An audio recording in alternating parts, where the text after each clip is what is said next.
Purok-wide curfew hours ipinatutupad dahil sa insidente ng pambabato sa ilang bahay sa Barangay Embarcadero, Mangaldan, Pangasinan. Ang detalye sa report.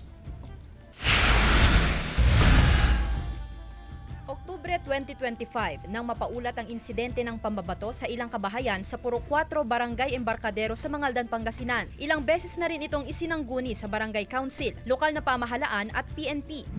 Ngunit 2026 na, tila walang kinatatakutan ang mga nambabato. Ang mga residente sa lugar ilang gabi nang hindi makapagpahinga ng maayos. Tulad na lang ni Aling Lizel na may iniinda pang sakit. Kailangan nga pong mahinto na yung bato-bato kasi kawawa din kami dito. Ang dating isang bintana lang na nabasag sa pambabato, ngayon 3 bahay na ang may basag na bintana. Dahil sa takot na may mabasag pang mga bintana, naglagay na ng yero sa tapat ng bintana ang mga residente. Dito sa bahay nila, tumatagos po dito sa bintana nila. Lagi pong ganun, gabi-gabi. Minsan din daw tinamaan ng bato ang tiyan ng nagdadalang tao na si Jenny. Babato po kasi noon dito, tas sumilip ako dyan.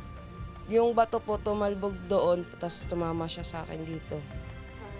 Opo, sa gilid po dito.